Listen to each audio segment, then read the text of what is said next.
జగిత్యాలలో రాజకీయ పరిణామాలు వేగంగా మారిపోతున్నాయి. అసంతృప్తితో ఉన్న మాజీ మంత్రి జీవన్ రెడ్డిని బుజ్జగించేందుకు రాష్ట్ర మంత్రులు శ్రీధర్ బాబు, అడ్లూరి లక్ష్మణ్, ఎమ్మెల్యే మేడ్పల్లి సత్యం ఆయన నివాసానికి వెళ్లారు. పార్టీ కోసం దశాబ్దాలుగా పనిచేసిన జీవన్ రెడ్డి లాంటి నాయకుడికి కాంగ్రెస్ ఎప్పుడూ కూడా అండగా ఉంటుందని ఈ సందర్భంగా మంత్రులు భరోసా ఇచ్చారు. జీవన్ రెడ్డి ఈ ప్రాంతానికి పెద్ద దిక్కు అని, ఆయన బాధపడితే పార్టీ మొత్తం బాధపడినట్టేనని పేర్కొన్నారు. ప్రస్తుతం నెలకొన్న సమస్యలు, ఆయన అభ్యంతరాలను ముఖ్యమంత్రి రేవంత్ రెడ్డి పీసీసీ దృష్టికి తీసుకెళ్తామని హామీ ఇచ్చారు. ఈ ప్రాంతానికి ప్రత్యేకంగా ఈ ప్రాంతాలన్నిటికీ కూడా ఒక పెద్ద దిక్కుగా కాంగ్రెస్ పార్టీ. వారు బాధపడితే మేము కూడా బాధపడతాం. Quite clear. దాంట్లో అంశం విషయంలో మేము మాట్లాడటం జరిగింది, పెద్దలందరూ మాట్లాడటం జరిగింది, మీనాక్షి నటరాజన్ గారు మాట్లాడడం జరిగింది, పిసిసి అధ్యక్షుల వారు మాట్లాడడం జరిగింది, ఇంకా అనేక మంది, ఉత్తమ్ కుమార్ రెడ్డి గారు మాట్లాడటం జరిగింది. ఎప్పటికప్పుడు మాట్లాడుతూ ఉన్నారు.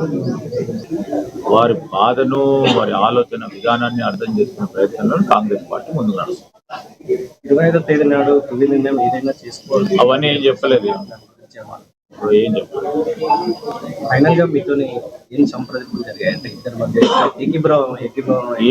మేము ఏకీభావం పెట్టుకోవడానికి ఆయన పెద్ద నాయకుడు. నేను ఏకీభావం, నేను ఒక కాంగ్రెస్ పార్టీ కార్యకర్తగా, నాయకుడుగా, మాకు ఎప్పుడు శ్రేయోభిలాషిగా ఉన్న జీవన్ రెడ్డి గారిని కలవటానికి వచ్చినాం. నేను, అదేవిధంగా లక్ష్మణ్ కుమార్ గారు, మా సత్యం గారు, మా నరేందర్ రెడ్డి, ఇతర మిత్రులందరూ కూడా కలుసుకోవడానికి వచ్చినాం.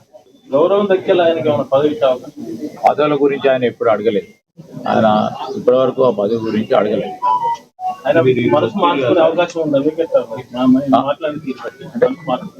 మారాలి, మనసు మార్చుకునేది కదా. ఆయన కొట్టి పటిష్టంగా ఉన్న నాయకుడు ఆయన. మేము పార్టీ పరంగా వారు ఖచ్చితంగా కూడా అప్పీల్ చేయడం జరిగింది. పార్టీ పరంగానే కాదు, అంటే మాకు ఒక పెద్ద నాయకుడిగా ఈ ప్రాంతానికి సంబంధించి